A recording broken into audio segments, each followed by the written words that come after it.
Video में जिस खूबसूरत महिला को देख रहे हैं, इसका नाम है तैयबा। दिल्ली के नामी क्लब या यूं कहें बार में टकीला बनाने वाली इस महिला की आशिक ने गोली मारकर हत्या कर दी। पुलिस हिरासत में आए 35 साल के फैजल को शक था कि प्रेमिका का कहीं और अफेयर है। हैरानी की बात यह कि फैजल पहले से ही शादीशुदा है और उसने तैयबा से भी हाल ही में दूसरी शादी की थी। कैसे दो औरतों के प्यार में ये शख्स जेल पहुंच गया, चलिए जानते हैं पूरे केस को सिलसिलेवार तरीके से। उत्तर प्रदेश के रहने वाले फैजल की पहली शादी वर्ष 2015 में हुई। दिल्ली में ट्रांसपोर्ट बिजनेस ने अच्छी पहचान बना ली थी और लगातार बढ़ती कमाई ने उसके अंदर ऐशो आराम की आदतें पैदा कर दी। धीरे धीरे फैजल का झुकाव रंगीन महफिलों और अय्याशी भरी जिंदगी की तरफ बढ़ता चला गया। i20 कार से रात क्लब जाना, मौज मस्ती करना आम बात थी। इसी क्लब में उसकी एक रोज मुलाकात होती है ड्रिंक सर्व करने वाली तैयबा से। 25 साल की ये लड़की यूं तो अक्सर फैजल को निहारती रहती थी, मगर इस रात उनकी दोस्ती हो गई। पहली रात तो सिर्फ नंबर एक्सचेंज हुए, इसके बाद फोन पर घंटों बातों का सिलसिला शुरू हो गया।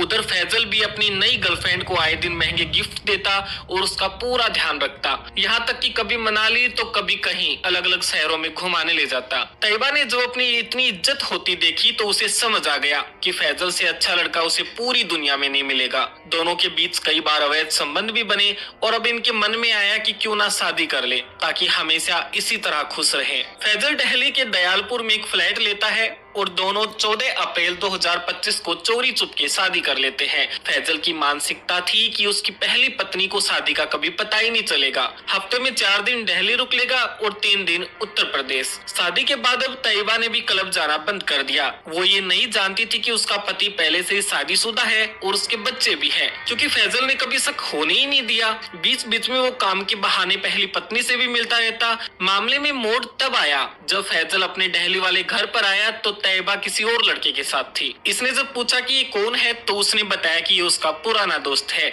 उस वक्त तो फैजल कुछ नहीं बोला, मगर देर रात इसी बात पर फिर से बहस शुरू हो गई। वो तैयबा से बेपनाह प्यार करता था। रात को जब उसने तैयबा से सच जानना चाहा तो उसने बातें घुमानी शुरू कर दी। यहाँ तैयबा भी कम नहीं थी। क्लब में काम करती थी और आप सब जानते हो क्लब में नाचते भी है, खाना पिलाना आम बात है, क्योंकि लोग आते ही अय्याशी के लिए हैं। तो ये कहना भी गलत नहीं है कि तैयबा का अफेयर नहीं था, पर फैजल को लग रहा था कि ये सब पुरानी बातें हैं और फिलहाल वो सिंगल और उसी की है। लेकिन इस रात जब शक हुआ तो उसे इतना गुस्सा आया कि उसने अपने पास रहने वाले एक 18 साल के दोस्त रोहित को बुलाया और पत्नी को जबरदस्ती गाड़ी में डालकर यूपी के बागपत के पास लगते जंगलों में ले गए, जहाँ पहले तो तैयबा को मौका दिया कि वो सच बता दे, लेकिन तैयबा ने उसकी एक भी बात नहीं मानी और साफ इनकार करती रही। गुस्से में फैजल ने सुनसान जगह का फायदा उठाते हुए गोली मारकर हत्या कर दी और शव को जंगलों में झाड़ियों के पास छुपा दिया। सब नॉर्मल चल रहा था। करीब 3 दिन बाद बागपत के लोकल लोगों ने जब महिला का शव देखा तो सूचना तुरंत पुलिस को दी गई। जांच अधिकारियों ने महिला की फोटोज अलग अलग थानों में भेजी, जहाँ इसकी पहचान हुई 25 साल की तैयबा के रूप में।